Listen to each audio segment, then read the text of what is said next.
नमस्कार दोस्तों, sports engineer में आप सभी का बहुत बहुत स्वागत है। मेरा नाम है दीपक भालोटिया और आज इस वीडियो में हम डिस्कस करने जा रहे हैं स्पोर्ट्स ट्रेनिंग के क्वेश्चंस एंड आंसर्स का दूसरा पार्ट। पहला पार्ट अपलोड हो चुका है, अगर आपने नहीं देखा है तो आप डिस्क्रिप्शन में लिंक है या फिर आई बटन पे क्लिक करके उस पार्ट को देख सकते हो। और फिजिकल एजुकेशन के बाकी जो टॉपिक्स हैं उनकी एमसीक्यूज वीडियोज हैं, उनकी पूरी प्लेलिस्ट चैनल के ऊपर है, आप उनको भी विजिट कीजिए। आपको निश्चित रूप से आने वाले एग्जाम्स में उनसे फायदा होगा। तो चलिए आज की वीडियो को हम शुरू करते हैं।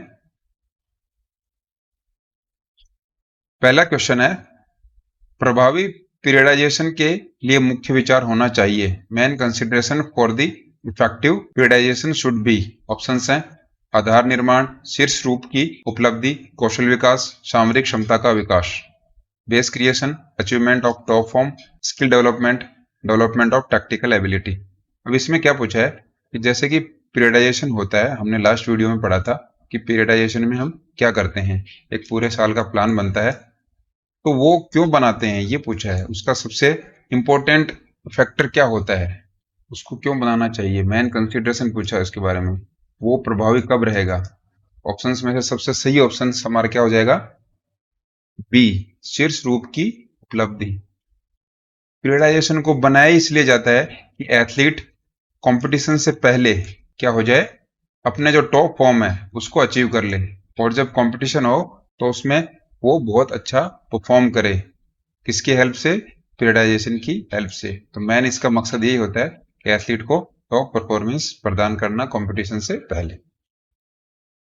अगला क्वेश्चन है, 8000 फीट की ऊंचाई पर प्रशिक्षण प्रदर्शन को बढ़ाता है, प्रदर्शन को बिगाड़ता है, मांसपेशियों की ताकत बढ़ाता है, उपरोक्त में से कोई भी नहीं। High altitude training at 8000 feet enhances performance, deteriorates performance, increase muscle strength, none of the above। तो सबसे पहले तो देखते हैं 8000 फीट की ऊंचाई पे जो ट्रेनिंग होती है उसको बोलते हैं एल्टीट्यूड ट्रेनिंग। एक तो ये हमारा क्वेश्चन हो गया कि एल्टीट्यूड ट्रेनिंग किसको बोलते हैं, तो सी लेवल से, जो समुद्री तल है उससे 8000 फीट की ऊंचाई पे जो ट्रेनिंग होती है उसको बोलते हैं एल्टीट्यूड ट्रेनिंग। ये क्यों करी जाती है, इसका फायदा क्या होता है। सबसे पहले देखिए कि जब आप हाइट पे जाते हो ग्राउंड लेवल से, तो उसमें क्या होता है, ऑक्सीजन कम होनी शुरू हो जाती है, हवा में ऑक्सीजन की मात्रा कम होनी शुरू हो जाती है। 8000 फीट की ऊंचाई पर जब आप चले जाओगे तो ऑक्सीजन का लेवल बहुत कम हो जाएगा। और उसमें जब ट्रेनिंग करी जाती है, उसमें जब दौड़ लगाई जाती है या फिर फिजिकल एक्टिविटीज करी जाती हैं, तो हवा में ऑक्सीजन कम होने की वजह से आपको जो स्टार्टिंग में आप रनिंग करोगे, आप ट्रेनिंग करोगे, उसमें आपको प्रॉब्लम होगी, आपके शरीर को तकलीफ होगी।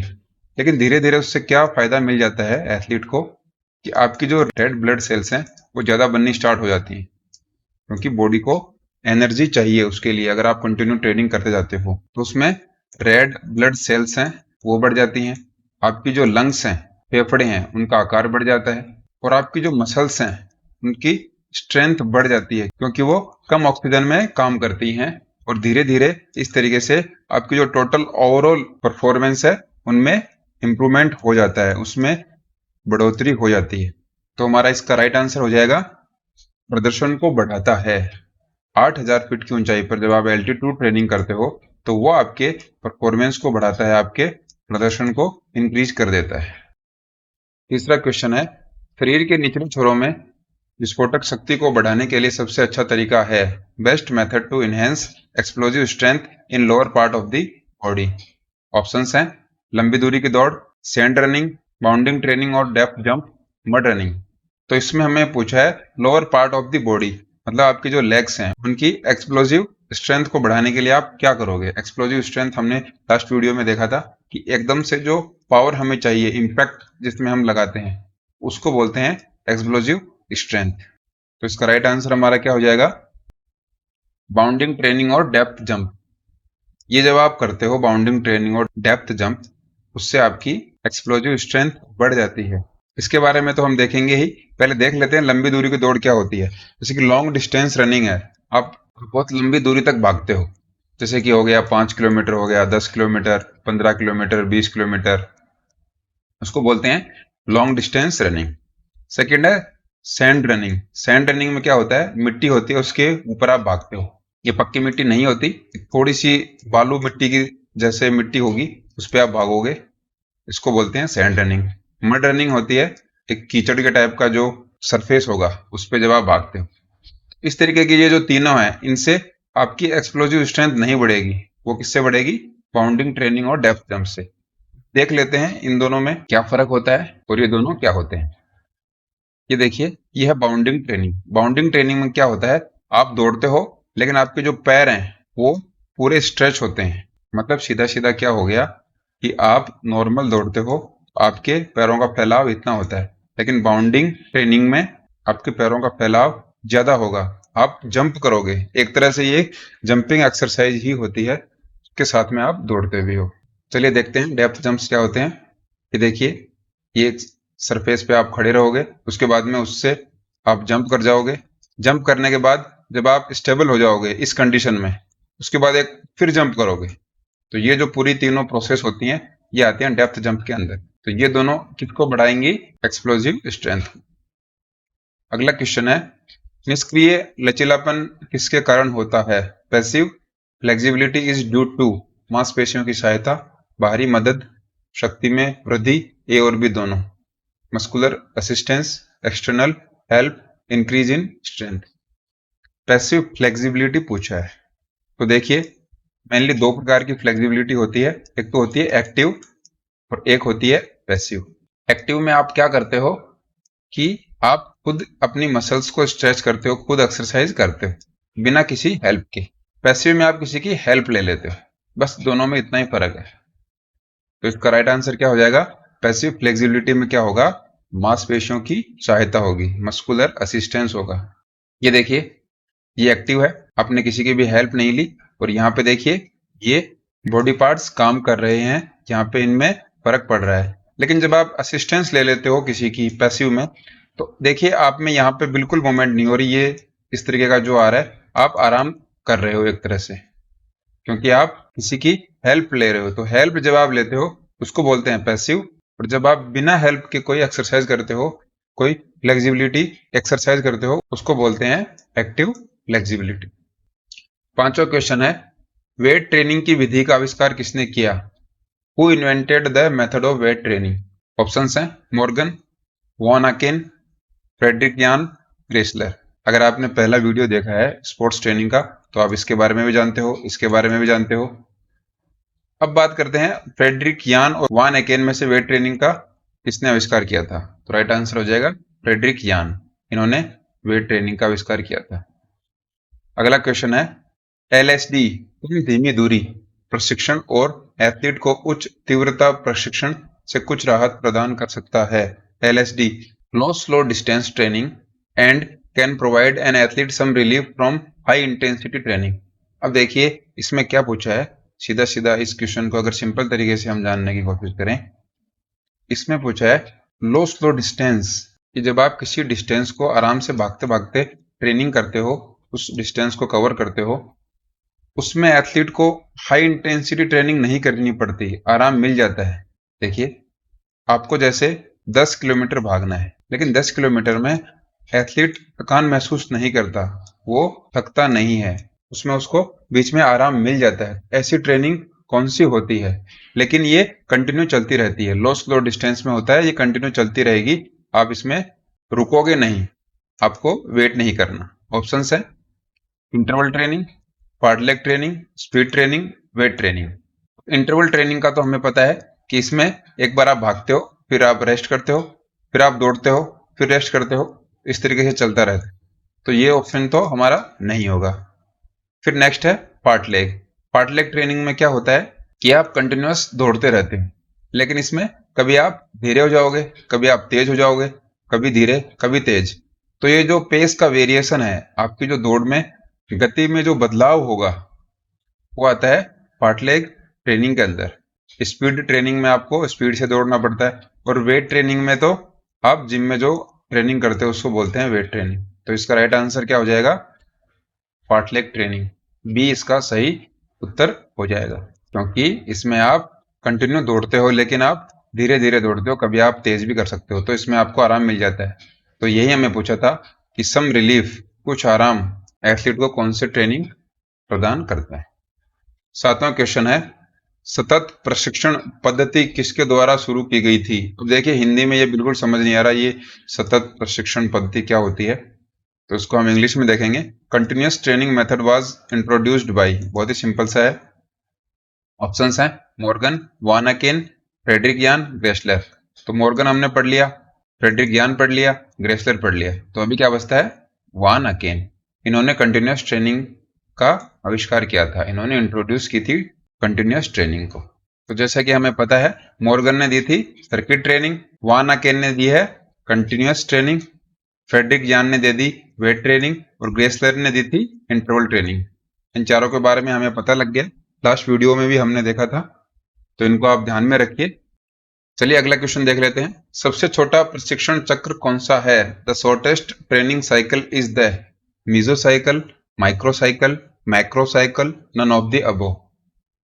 तो ट्रेनिंग साइकिल के बारे में अगर आपको नहीं पता है तो बहुत ही सिंपल है, ये 3 टाइप की होती है, मीजो, माइक्रो और मैक्रो। तो जो मीजो साइकिल होती है वो होती है 3 से 6 सप्ताह की होती है मीजो साइकिल। माइक्रो साइकिल होती है 3 से 10 दिन की अवधि होती है इसमें, और मैक्रो साइकिल होती है उसमें 3 से 12 महीने 3 to 12 मंथ्स की अवधि होती है। सबसे छोटी कौन सी हो गई? Micro cycle. राइट आंसर हमारा हो जाएगा बी, माइक्रो साइकिल सबसे छोटा प्रशिक्षण चक्र होता है। ये 3 से 10 दिन की होती है, कई बार आप 5 से 10 दिन भी देखोगे, तो ये डिपेंड करता है कि किस तरीके का एथलीट है और किस प्रकार के गेम के लिए इसको डिजाइन किया गया है। 9वां क्वेश्चन है, पीरियडाइजेशन प्रशिक्षण का आविष्कार किसने किया? Who invented periodisation training?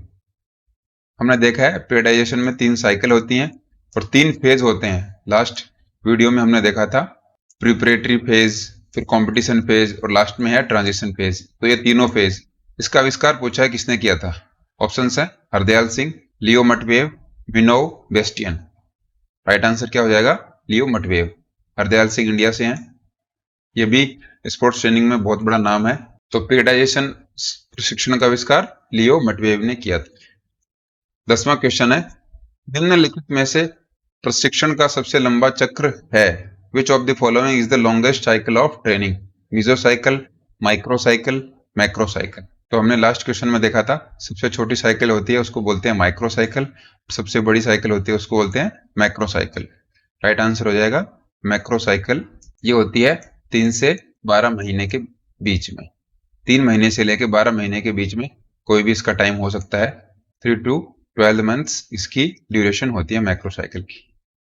Next question है, मांसपेशियों के काम को रिकॉर्ड करने के लिए डिवाइस का उपयोग किया जाता है? Device used for recording muscular work, ergometer, electromyogram, ergograph, all of the above. तो मस्कुलर जो वर्क है, आपने कोई काम किया है, जैसे कि ये कोई ऑब्जेक्ट है, इसको आपने उठाया है, उठाने में आपकी मसल ने कितना काम किया, कितनी आपकी मसल की पावर लगी है, उसको नापने के लिए कोई डिवाइस होती है, उसको क्या बोलते हैं? एर्गोग्राफ। इसको आप ध्यान में रखिए। 12वां क्वेश्चन है, मांसपेशियों का छोटा होना किस प्रकार के संकोचन के दौरान होता है? Shortening of the muscle occurs during which type of contraction? Options हैं concentric contraction, eccentric contraction, isokinetic, none of the above. Shortening of the muscle हमें पूछा है, मांसपेशियों का छोटा होना ये हमें पूछा गया है, तो ये किस में होता है इसको आप अच्छे से समझिए। आपने नाम सुना होगा आइसोटोनिक का। आइसोटोनिक में क्या होता है, आपका टेंशन सेम रहता है, तनाव आपका सेम रहता है। आइसो का मतलब हो गया सेम, बराबर, एक जैसा, और टोनिक का मतलब हो गया तनाव। इसके 2 टाइप होंगे, कौन से होंगे? एक को बोलते हैं कॉन्सेंट्रिक और दूसरे को बोलते हैं इसेंट्रिक। कॉन्सेंट्रिक में क्या होगा, आपकी मसल का साइज छोटा होगा और इसेंट्रिक में आपकी मसल का साइज बड़ा होगा। तो इसका राइट आंसर क्या हो जाएगा? Concentric contraction. ये दोनों किस में आते हैं, कॉन्सेंट्रिक और इसेंट्रिक? आइसोटोनिक एक्सरसाइज में। आई होप आप समझ गए होंगे। नेक्स्ट वीडियोस में मसल कॉन्ट्रैक्शन के बारे में हम डिटेल से पढ़ेंगे, तो उसमें आपका क्लियर हो जाएगा अगर अभी भी कोई डाउट रह जाती है तो। 13वां क्वेश्चन है, अंतराल प्रशिक्षण के लिए कार्यक्रम तैयार किए जाते हैं। The schedules for interval training are prepared. वार्षिक, साप्ताहिक, मासिक, त्रैमासिक। Annually, weekly, monthly, quarterly. तो जैसा कि हमें पता है इंटरवल ट्रेनिंग किस तरीके से होती है, आप एक बार दौड़ते हो, फिर आप रेस्ट करते हो, फिर दौड़ते हो, फिर रेस्ट करते हो, फिर आप दौड़ते हो। इस तरीके से ये साइकिल चलती रहती है। तो ये साइकिल ऐसा नहीं है कि आपकी डेली होगी, इसका भी एक टाइमिंग होता है, तो वो हमें पूछा है। तो राइट आंसर क्या हो जाएगा? साप्ताहिक। वीकली ये काम होगा, जैसे कि एक वीक में आपने कर लिया, फिर ये सेकेंड वीक में हो गया, या फिर थर्ड वीक में इसको करते हैं, इस तरीके से ये चलता रहता है। तो साप्ताहिक शेड्यूल बनता है, साप्ताहिक कार्यक्रम बनता है इंटरवल ट्रेनिंग का। अगला क्वेश्चन है, फार्टलेग प्रशिक्षण करने के लिए सबसे अच्छा मौसम है। The best season for doing fartlek training is. Options हैं racing season, transition period, competition period, off season. तो आप इसको अच्छे से देखिए। रेसिंग सीजन से क्या मतलब हो गया कि आप जब तेज दौड़ते हो, रेसिंग में आप तेज दौड़ते हो, तो जो आप तेज दौड़ोगे तो उसके लिए तो फार्टलेग ट्रेनिंग बिल्कुल भी नहीं है। फार्टलेग ट्रेनिंग में तो कभी आप धीरे कभी तेज, इस तरीके से आप इंडोरेंस को इंक्रीज करने के लिए इस ट्रेनिंग का यूज करते हैं। सेकंड है संक्रमण अवधि, ट्रांजिशन पीरियड। ट्रांजिशन पीरियड में आप क्या करते हो, आप रेस्ट की पोजीशन में रहते हो, क्योंकि आपने जो कंपटीशन में भाग लिया है, जैसा कि हमने लास्ट वीडियो में देखा था, कंपटीशन फेज के बाद में आता है ट्रांजिशन फेज। इसमें आप अपनी मसल्स को आराम देते हो, रिलैक्स करते हो, और उसमें रिकवरी करते हो, अपनी मसल्स के, अपनी बॉडी को रिकवर करते हो। तो ट्रांजिशन पीरियड में आप बिल्कुल भी नहीं करोगे। नेक्स्ट है कंपटीशन पीरियड। कंपटीशन पीरियड में फार्टलेग करने का मतलब ही नहीं है, आप अपने गेम पे ध्यान दोगे, आप अपने गेम की स्किल्स को इंप्रूव करोगे। तो ये तीन ऑप्शन नहीं होंगे, तो राइट आंसर हो जाएगा ऑफ सीजन। ऑफ सीजन में आप ये काम करोगे जब कोई भी कंपटीशन नहीं हो रहा है और आपकी मसल्स पूरी रिलैक्स हैं, आप ट्रांजिशन पीरियड में नहीं हो, और रेसिंग सीजन या फिर आप कोई ऐसे सीजन में नहीं हो जिसमें आप बहुत ज्यादा दौड़ रहे हो। उसमें सबसे बेनिफिशियल रहता है, सबसे ज्यादा उपयोगी रहता है फार्टलेग ट्रेनिंग को करना। 15वां क्वेश्चन है, फार्टलेग प्रशिक्षण का मूल सिद्धांत है। Basic principle of fartlek training is. Options हैं variation in interval, variation of pace, variation in duration, variation in place.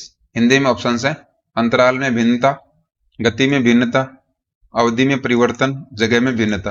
तो हमने फार्टलेग ट्रेनिंग के बारे में बहुत कुछ जान लिया, तो इस क्वेश्चन का आंसर हम आराम से दे सकते हैं। राइट आंसर क्या हो जाएगा?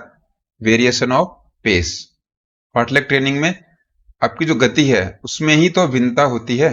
देखिए फार्टलेग ट्रेनिंग में आप दौड़ते हो, यहां से यहां तक आपको दौड़ना है, तो पहले आप स्लो रनिंग करोगे, फिर बीच में आपकी स्पीड बढ़ जाएगी, फिर स्लो रनिंग करोगे, फिर आपकी स्पीड बढ़ जाएगी। इस तरीके से ये साइकिल चलता रहता है। फिर आप लंबे टाइम तक भाग लिए, दौड़ तेज कर लिया आपने, फिर आपने धीरे दौड़ लिया, तो ये पूरी प्रोसेस चलती रहेगी।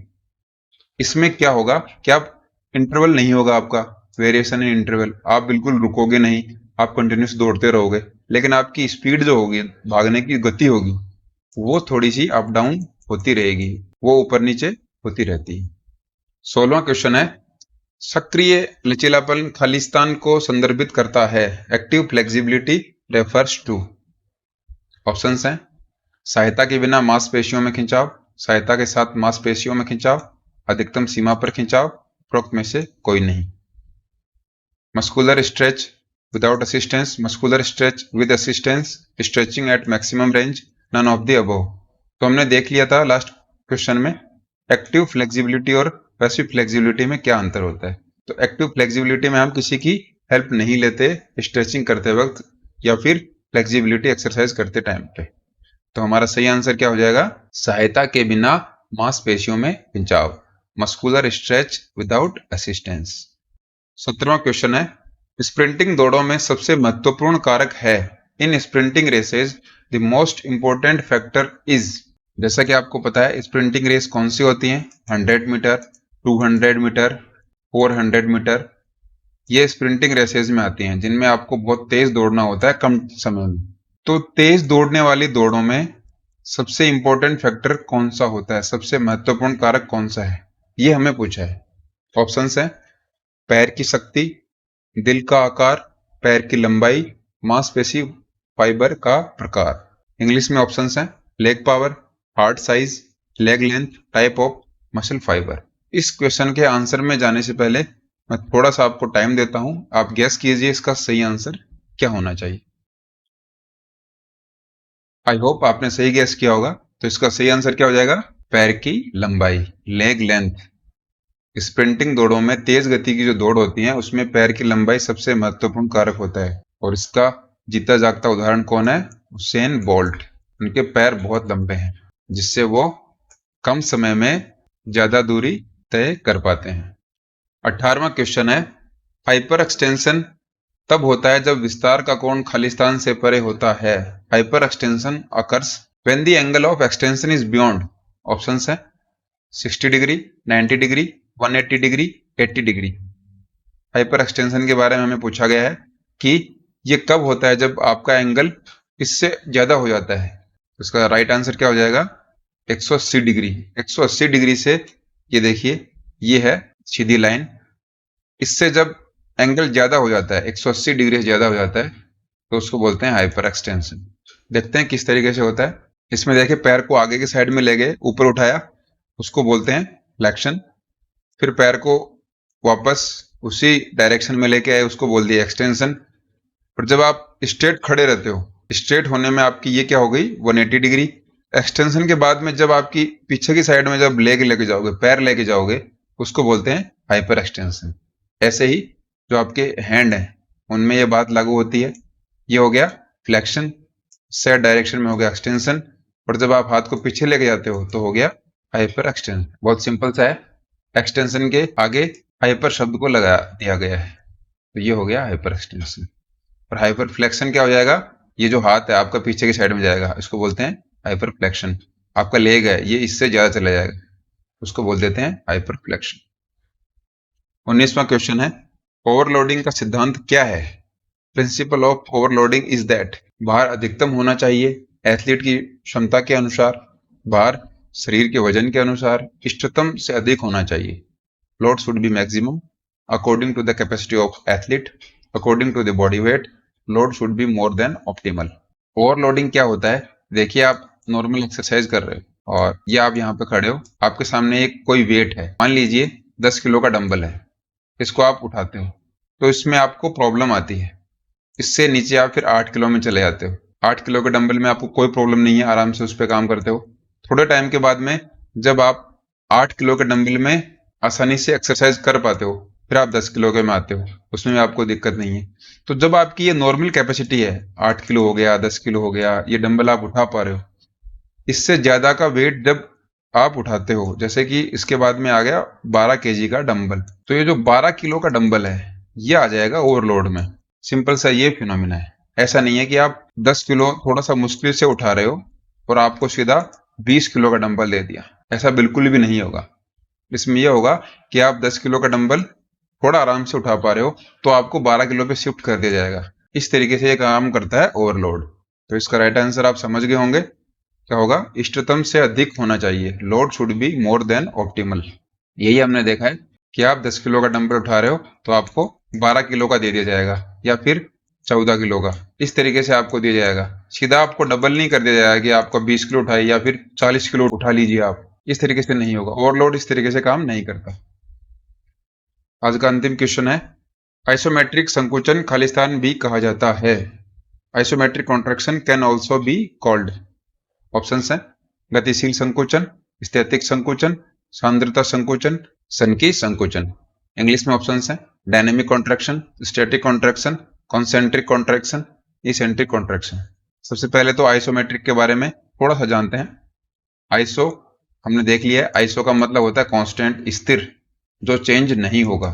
आइसो का मतलब यही होता है, जो सेम रहता है उसको बोलते हैं आइसो। फिर है मैट्रिक। मैट्रिक का सीधा सीधा मतलब क्या हो गया? लेंथ। आपकी जो लेंथ है मसल्स की, उसमें कोई फर्क नहीं आएगा, वो सेम रहेगी, इसी को बोलते हैं आइसोमेट्रिक। आइसोमेट्रिक में जब आपकी लेंथ मसल की चेंज नहीं हो रही है, आपकी मसल की लेंथ एक जैसी रह रही है, जैसे कि मसल की लेंथ ये थी और ऐसे की ऐसी पड़ी है, तो वो तो स्थिर होगी ना। स्थिर को क्या बोल देते हैं? स्थैतिक संकुचन। अगर वो गतिशील होती तो उसको बोलते डायनेमिक कॉन्ट्रैक्शन। तो हमें ये पूछा है कि आइसोमेट्रिक के अंदर कौन सा होता है। अगर ये गतिशील होती तो हम बोल देते इसको डायनेमिक, और गतिशील किसमें होती है? आइसोटोनिक के अंदर। हमने लास्ट देखा था कि आइसोटोनिक में टेंशन सेम रहता है, तनाव सेम रहता है, लेकिन उसमें गति होती है, तो उसको बोलते हैं डायनेमिक कॉन्ट्रैक्शन। लेकिन आइसोमेट्रिक में क्या होता है, गति बिल्कुल नहीं होती, मसल एक जगह स्थिर रहती है। राइट आंसर हो जाएगा स्थैतिक संकुचन। इसका एग्जाम्पल देखते हैं। ये देखिए, ये प्लैंक पोजिशन है। प्लैंक में आपको पता होगा बॉडी अपनी स्ट्रेट रहती है, स्थिर रहती है, कोई भी मूवमेंट नहीं होता। तो वो किस कैटेगरी के अंदर आता है, आइसोमेट्रिक के। हमने आइसोमेट्रिक में देखा है कि इसमें लेंथ सेम रहती है मसल्स की। इसमें यहाँ पे भी फोर्स लग रहा है, यहाँ पे लग रहा है, यहाँ पे लग रहा है, बॉडी के कई हिस्सों पे लग रहा है, लेकिन मसल्स की लेंथ में चेंज नहीं हो रहा। इसी तरीके से जब हम दीवार को धक्का लगाते हैं तो वो भी किसके अंतर्गत आती है, आइसोमेट्रिक कॉन्ट्रैक्शन के अंतर आती है। तो दोस्तों, ये थे आज के 20 क्वेश्चंस स्पोर्ट्स ट्रेनिंग का। आई होप आपको वीडियो पसंद आया होगा। फिजिकल एजुकेशन के लगभग सभी टॉपिक्स को हम कवर कर रहे हैं। धीरे धीरे सभी टॉपिक्स आपके सामने आएंगे और बहुत ही इंटरेस्टिंग वे में आएंगे। तो अगले वीडियो में फिर मिलते हैं। तब तक के लिए बहुत बहुत धन्यवाद।